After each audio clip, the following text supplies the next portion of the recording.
तो सबसे पहले जेनेटिक्स के मीनिंग को हम लोग समझते हैं। हम लोग अपने समाज में देखते हैं कि माता पिता अगर गोरे गोरे हैं तो उनका संतान गोरा ही हो जाता है। माता पिता अगर सांवले हैं तो उनका संतान प्रायः सांवला ही हो जाता है। माता पिता अगर ज्यादा लंबे हैं तो संतान बड़ा होकर के वो भी लंबा हो जाता है। माता पिता अगर थोड़ा कम हाइट के हैं तो संतान का उम्र बढ़ने के बाद भी वो थोड़ा सा कम हाइट का ही रहता है। माता पिता का चेहरे का बनावट जैसा दिखता है बच्चे का भी थोड़ा बहुत मैच जरूर करता है। इसका मतलब है कि माता पिता का लक्षण उनके संतान में ट्रांसफर करता है। यह बात प्राचीन काल से ही लोगों को पता था कि माता पिता का लक्षण उनके संतान में ट्रांसफर करता है, लेकिन कैसे ट्रांसफर करता है यह बात प्राचीन काल में किसी को पता नहीं था। तो सबसे पहले एक वैज्ञानिक आए थे, ग्रेगर जॉन मेंडल साहब, और मेंडल साहब ने ही बताया था कि माता पिता का लक्षण कैसे कैसे संतान में ट्रांसफर करता है। और अगर संतान बना है लैंगिक जनन से, सेक्सुअल रिप्रोडक्शन से, तो संतान हूबहू अपने पेरेंट के समान नहीं होगा। संतान में कुछ ना कुछ वेरिएशन, कुछ ना कुछ विभिन्नता, कुछ ना कुछ अंतर जरूर पाया जाएगा। हम सब देखते हैं कि माता पिता से बच्चे का जब जन्म होता है तो माता पिता का कुछ लक्षण तो संतान में ट्रांसफर कर जाता है, लेकिन फिर भी वह संतान हूबहू अपने माता पिता का फोटोकॉपी नहीं होता है। संतान में कुछ ना कुछ अंतर देखने के लिए मिलता है। इसी अंतर को हम कहते हैं वेरिएशन, यानी कि विविधता कहते हैं।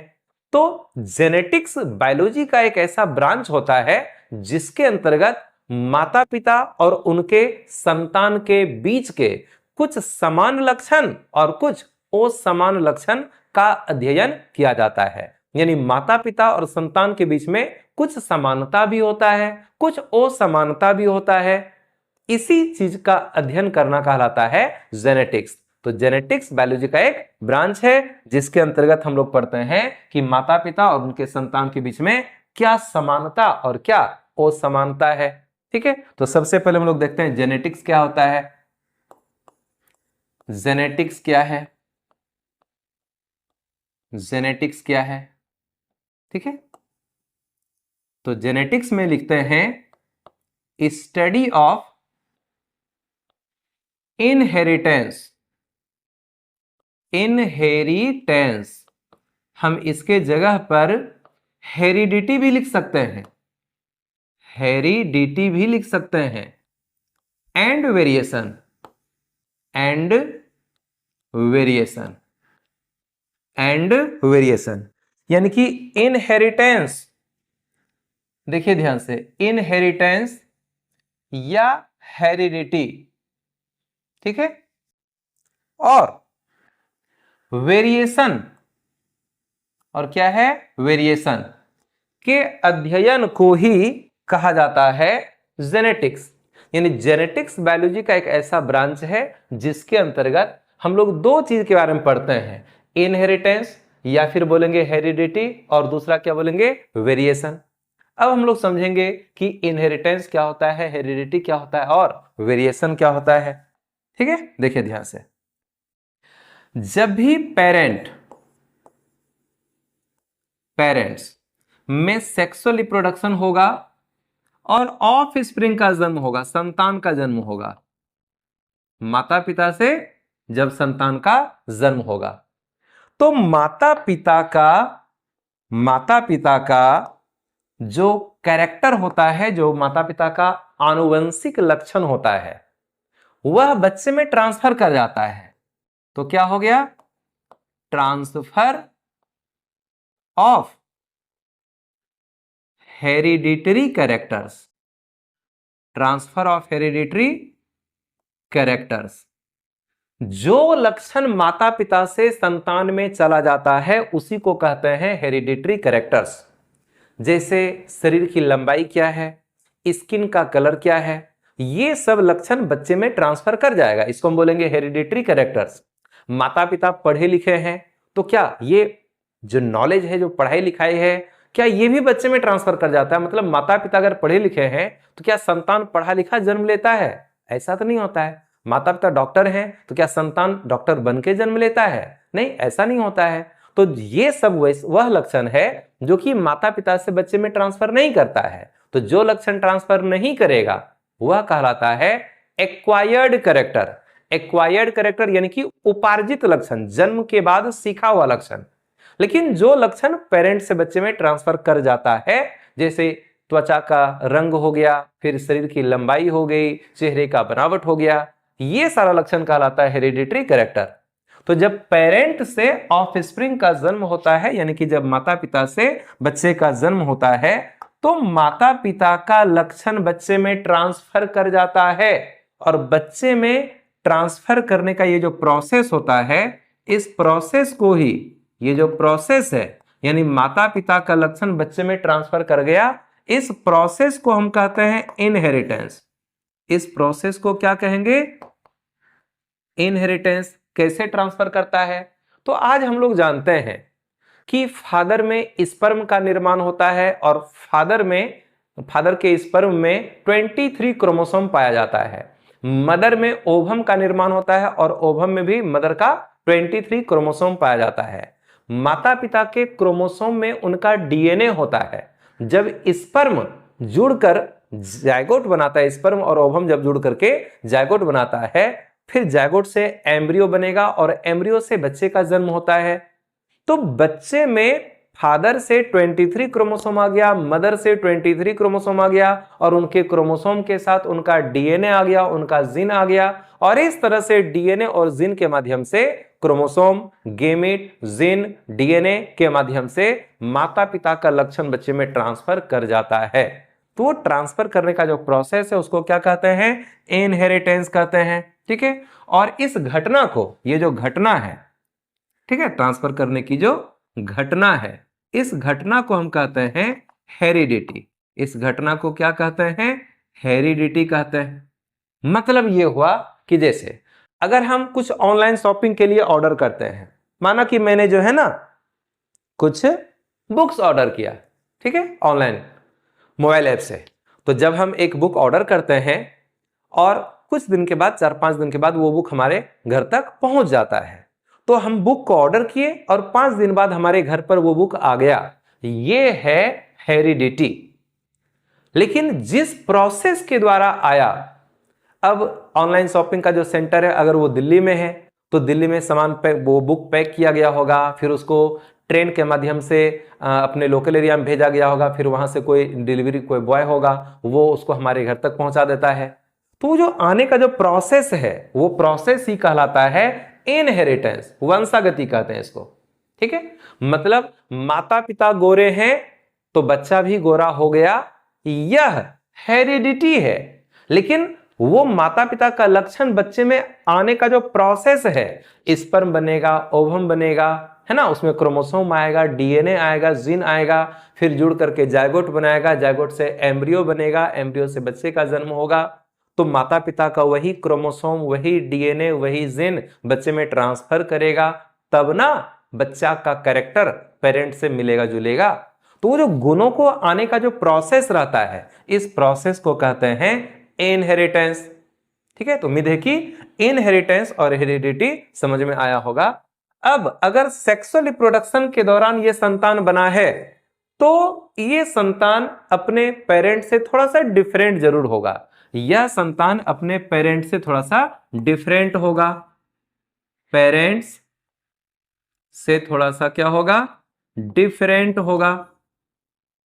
जब भी सेक्सुअल रिप्रोडक्शन के दौरान संतान का जन्म होता है तो वह संतान हूबहू अपने पेरेंट के समान नहीं होता है। हम लोग पहले पढ़ चुके हैं कि जब एसेक्सुअल रिप्रोडक्शन, जब अलैंगिक जनन के दौरान किसी एक पेरेंट से ही संतान बनता है, वह संतान हूबहू अपने पेरेंट के समान होता है, इसलिए हम ऐसे संतान को कहते हैं क्लोन। लेकिन यहां सेक्सुअल रिप्रोडक्शन की बात हो रही है। सेक्सुअल रिप्रोडक्शन के दौरान जो संतान बनेगा उसमें कुछ ना कुछ विभिन्नता, कुछ ना कुछ वेरिएशन बच्चे में देखने के लिए जरूर मिलेगा। तो ये जो बच्चा डिफरेंट है अपने पेरेंट से, इसी डिफरेंस को हम कहते हैं वेरिएशन। इसी डिफरेंस को क्या कहते हैं? वेरिएशन कहते हैं। ठीक है। तो इनहेरिटेंस का मतलब है माता पिता के आनुवंशिक लक्षणों को उनके संतान में ट्रांसफर करने की प्रक्रिया, या फिर हेरिडिटी का मतलब है माता पिता के गुणों को बच्चे में ट्रांसफर कर जाना, और वेरिएशन का मतलब है कि माता पिता और संतान के बीच में जो अंतर है उस अंतर को कहते हैं वेरिएशन। तो हम इनहेरिटेंस या फिर हेरिडिटी और वेरिएशन के अध्ययन को ही कहते हैं जेनेटिक्स। क्या इतना बात समझ में आ गया? कोई तरह का दिक्कत नहीं है? ठीक है, तो अब हम लोग जरा सा देखते हैं जेनेटिक्स के फादर कौन है। एक वैज्ञानिक थे Gregor John Mendel. Gregor John Mendel. Gregor John Mendel को कहा जाता है जेनेटिक्स का फादर। ग्रेगर जॉन मेंडल कहां के थे? ये थे ऑस्ट्रिया के, है ना। किस कंट्री के थे? ये थे ऑस्ट्रिया के, है ना। ये थे कहां के? ऑस्ट्रिया के रहने वाले थे। इनको कहा जाता है फादर ऑफ जेनेटिक्स। इनको कहते हैं क्या? Father of genetics. क्यों कहते हैं? क्योंकि ग्रेगर जॉन मेंडल ने ही सबसे पहले बताया था कि गुणों का ट्रांसफर कैसे कैसे होता है। ठीक है, तो इन्होंने क्या किया था? इन्होंने 1856 से लेकर 1863 ईस्वी तक, यानी कि 7 साल तक, ठीक है, 7 ईयर्स, 7 साल तक इन्होंने मटर के पौधे पर प्रयोग किया था, है ना। इस डेट में इन्होंने एक्सपेरिमेंट किया था ऑन पी प्लांट, मटर के पौधे पर। ठीक है, इन्होंने सबसे पहले मटर के पौधे पर, पी प्लांट पर इन्होंने अपना एक्सपेरिमेंट किया था। अच्छा, मटर के पौधे का साइंटिफिक नेम क्या है पता है? मटर के पौधे का जो साइंटिफिक नेम है वो है पाइसम सैटिवम। पाइसम सैटिवम, इसका वैज्ञानिक नाम क्या है? Pisum sativum. ठीक है, इसका वैज्ञानिक नाम है पाइसम सैटिवम। ठीक है, इसका वैज्ञानिक नाम क्या है? Pisum sativum. तो मेंडल नाम के वैज्ञानिक ने मटर के पौधे पर प्रयोग किया था और उसी प्रयोग से इन्होंने पाया कि, इन्होंने समझा कि माता पिता से आखिर गुण बच्चे में कैसे ट्रांसफर कर जाता है। तो रियल में प्रयोग तो किया था मटर के पौधे पर, लेकिन इनका नियम बाकी पौधों पर भी लागू हो गया, जंतुओं पर भी लागू हो गया। हालांकि मेंडल के बाद काफी सारे वैज्ञानिक आए और उन्होंने भी जेनेटिक्स में काफी ज्यादा योगदान दिया था, लेकिन सबसे पहली बार जो योगदान दिया वो मेंडल साहब ने दिया।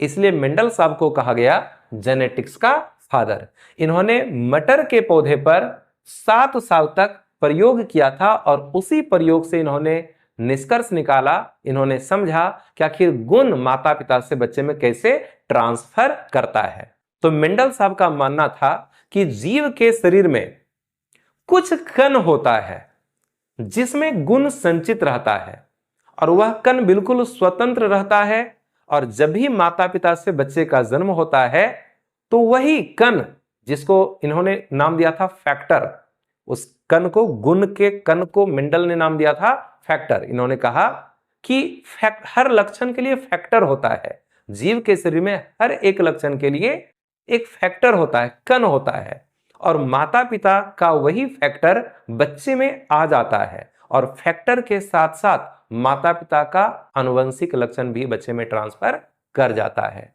तो इन्होंने कहा था कि जीवों में लक्षण के लिए क्या होता है? फैक्टर होता है। ठीक है, लक्षण के लिए जीव के शरीर में क्या होता है? फैक्टर होता है। यही फैक्टर आगे चल करके कहलाया जीन। ठीक है, मेंडल ने नाम दिया था फैक्टर और एक जोहानसन नाम के वैज्ञानिक थे, उन्होंने नाम दिया था जीन। ठीक है, जिसको मेंडल ने फैक्टर कहा था वही आगे चल करके कहलाया जीन, और बाद में पता चला कि जीन जो होता है ये होता है पार्ट ऑफ डीएनए। ये होता है पार्ट ऑफ डीएनए, डीएनए का ही हिस्सा होता है। और बाद में पता चला कि ये जो डीएनए है ये कब पाया जाता है, क्रोमोसोम पर। ये कहां पर पाया जाता है, क्रोमोसोम पर पाया जाता है।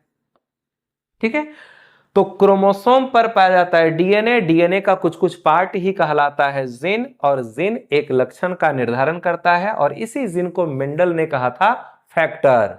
तो आज हम लोग सब कुछ जानते हैं कि हाँ, जीन होता है, डीएनए होता है, मियोसिस सेल डिवीजन के द्वारा स्पर्म ओवम का निर्माण होता है, और गुणों का कैसे कैसे ट्रांसफर होता है। लेकिन मेंडल के समय, जब मेंडल ने प्रयोग किया, तो मेंडल के समय ना तो डीएनए का खोज हुआ था, ना तो जीन नाम था, ना ही क्रोमोसोम का खोज हुआ था, और ना ही मियोसिस सेल डिवीजन का खोज हुआ था। तो किसी चीज का खोज नहीं हुआ था। और उस समय मेंडल ने एक प्रयोग करके, जो एक अनुमान लगा करके एक फैक्टर का कल्पना किया, एक जीन का कल्पना किया, और उसके वंशागति के नियम के बारे में बताया, वो उस समय के अन्य वैज्ञानिकों के लिए उतना आसान काम नहीं था, है ना। तो इसलिए मेंडल को कहा गया जेनेटिक्स का फादर। लेकिन मेंडल बड़ी दुर्भाग्यपूर्ण वैज्ञानिक रहे। ये जीते जी इनको वैज्ञानिक का उपाधि नहीं दिया गया, क्योंकि मेंडल कोई वैज्ञानिक नहीं थे उस समय के। ये बिल्कुल एक आम व्यक्ति थे, एक आम इंसान थे, और इनका वैज्ञानिकों के लिस्ट में कोई नाम इनका नहीं था। ठीक है, तो जब मेंडल ने प्रयोग किया और अन्य वैज्ञानिकों को बताने का प्रयास किया, चिट्ठी लिख करके बड़े बड़े वैज्ञानिकों को चिट्ठी लिखा कि मैंने इस तरह का प्रयोग किया है, तो बाकी वैज्ञानिकों ने देखा कि ये कौन सा मेंडल नाम का व्यक्ति है, और ये जो है कुछ पौधा पर, मटर के पौधा पर प्रयोग किया है, लंबा मटर का पौधा लिया, बौना मटर का पौधा लिया, क्रॉस पोलिनेशन कराया, अगली पीढ़ी में सभी लंबा पौधा प्राप्त हुआ, फिर अगली पीढ़ी में सेल पोलिनेशन कराने के बाद लंबा बौना दोनों तरह का पौधा प्राप्त हुआ। तो बाकी वैज्ञानिकों को यह समझ में नहीं आ रहा था कि मेंडल आखिर बताना क्या चाह रहा है। और मेंडल ने बायोलॉजी में पहली बार मैथ का यूज किया था। हम लोग मेंडल का प्रयोग पढ़ेंगे, मोनोहाइब्रिड क्रॉस पढ़ेंगे, डायहाइब्रिड क्रॉस पढ़ेंगे, वहां हम लोग इसका पूरा हम लोग जानेंगे कि आखिर क्या क्या प्रयोग किया था। तो थोड़ा बहुत मैथमेटिक्स को भी इसमें शामिल किया था, तो बाकी वैज्ञानिकों को उतना समझ में नहीं आया। और चूंकि मेंडल कोई बड़े वैज्ञानिक थे नहीं, इसलिए इसके एक्सपेरिमेंट पर बहुत ज्यादा दूसरे वैज्ञानिकों ने ध्यान भी नहीं दिया। और जिस समय मेंडल अपना प्रयोग करके चिट्ठी लिख करके दूसरे वैज्ञानिकों को समझाने का कोशिश कर रहे थे, उस समय एक बड़े वैज्ञानिक हुआ करते थे, डार्विन। और उसी समय डार्विन ने कहा कि मनुष्य की उत्पत्ति प्राचीन काल के बंदर से हुई है। और उस समय यह एक बहुत बड़ी बात थी कि मनुष्य की उत्पत्ति प्राचीन काल के बंदर से हुई है, क्योंकि पहले सब लोग यही जानता था कि मनुष्य को गॉड ने बनाया है, भगवान ने बनाया है, अल्लाह ने, ईश्वर ने बनाया है ना। और डार्विन कह दिया कि मनुष्य बना है प्राचीन काल के बंदर से विकसित होकर के, यानी हमारा पूर्वज बंदर था। तो बाकी वैज्ञानिकों को ऐसा लगा कि डार्विन ये बात कैसे कर सकता है, चलो डार्विन से पूछते हैं। तो बड़ी तनाव का स्थिति था। कई लोग तो जो पढ़े लिखे नहीं थे, वो लोग डार्विन के घर को घेर करके डार्विन को मारेंगे। डार्विन कैसे ये बात कर सकता है कि हम लोग बंदर से बने हैं, हम लोग क्या बंदर हैं। तो जो है बाकी वैज्ञानिकों का ध्यान चला गया था किसकी ओर, डार्विन की ओर। और वहां मेंडल चिट्ठी लिख रहे थे बड़े वैज्ञानिक को कि पीला मटर का बीज है, हरा मटर का बीज है, क्रॉस पोलिनेशन कराए, F1 पीढ़ी में पीला बीज वाला पौधा प्राप्त हुआ। तो ये लंबा पौधा, बौना पौधा, पीला बीज, हरा बीज, गोल बीज, झुर्रीदार बीज, ये उतना अच्छा टॉपिक उस समय के हिसाब से नहीं था। जहां कोई बात कर रहा है कि बंदर से ही विकसित होकर के मनुष्य की उत्पत्ति हुई है, वहां कोई आदमी कर रहा है पीला बीज, हरा बीज, गोल बीज, झुर्रीदार बीज, लंबा पौधा, बौना पौधा। तो इन बातों पर बाकी वैज्ञानिकों ने ध्यान नहीं दिया, और अगर किसी ने ध्यान भी दिया तो उसको ठीक से समझ में नहीं आया। इसलिए मेंडल को जीते जी साइंटिस्ट का उपाधि नहीं दिया गया। मेंडल की मृत्यु शायद 1884 ईस्वी में हो गई थी, और इसकी मृत्यु के कई सालों के बाद 1905 ईस्वी में, जब ईस्वी आ गया 1905, ठीक है, जब ईस्वी आ गया 1905 ईस्वी में तीन वैज्ञानिकों ने, तीन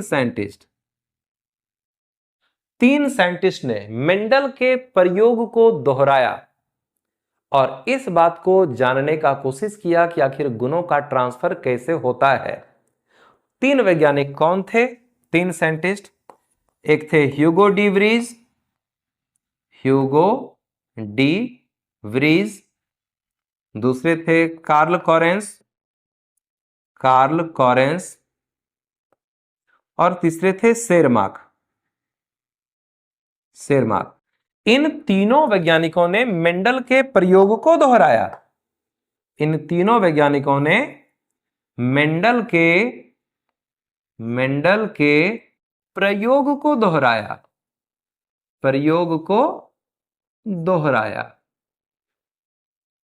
ये तीनों वैज्ञानिक अलग अलग देश के थे। एक जगह में ये तीनों वैज्ञानिक प्रयोग नहीं कर रहे थे। ये तीनों वैज्ञानिक बिल्कुल अपने अपने जगह में प्रयोग कर रहे थे और किसी को एक दूसरे के बारे में पता भी नहीं था। और जब तीनों को यह बात समझ में आ गई कि गुणों का ट्रांसफर कैसे कैसे होता है, तो एक वैज्ञानिकों का सम्मेलन हुआ। वहां पर इन तीनों ने बताया कि मैंने इस चीज का खोज किया है। तो पता चला तीनों ने एक ही चीज का खोज किया है। और फिर जाकर के मिला इन तीनों को मेंडल का नोट्स। मेंडल जब इस समय एक्सपेरिमेंट किए थे और इन्होंने अपना नोट्स बना दिया था और वो वैज्ञानिकों को भेज करके बता रहे थे कि हम इस तरह का प्रयोग किए हैं, तो इन तीनों वैज्ञानिकों को मिल गया मेंडल का नोट्स। तब जाकर के इन तीनों वैज्ञानिकों को समझ में आया कि आज 1905 ईस्वी में हम जिस चीज को खोजे हैं, मेंडल तो 35-40 साल पहले ही इस चीज का खोज कर दिया था।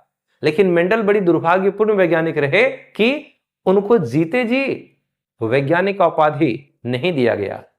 फिर इन तीनों ने कहा कि आखिर जेनेटिक्स का फादर कौन कहलाएगा? कहा कि नहीं, हम तो आज खोजे हैं, लेकिन 35-40 साल पहले मेंडल ने इस चीज का खोज कर दिया था, इसलिए मेंडल को ही जेनेटिक्स का फादर कहा जाए। तब से मेंडल को जेनेटिक्स का फादर कहा जाने लगा। ठीक है, इसके बाद हम लोग कुछ और वैज्ञानिक का नाम जान लेते हैं। एक वैज्ञानिक थे मॉर्गन। ठीक है, एक वैज्ञानिक थे मॉर्गन। तो मॉर्गन को कहा गया जेनेटिक्स का मॉडर्न फादर।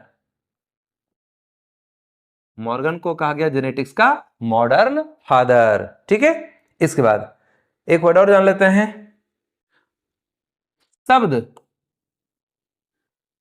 जेनेटिक्स किसने दिया था? बाय बेटसन नाम के वैज्ञानिक ने जेनेटिक्स शब्द दिया था। ठीक है, कोई दिक्कत? आगे बढ़े।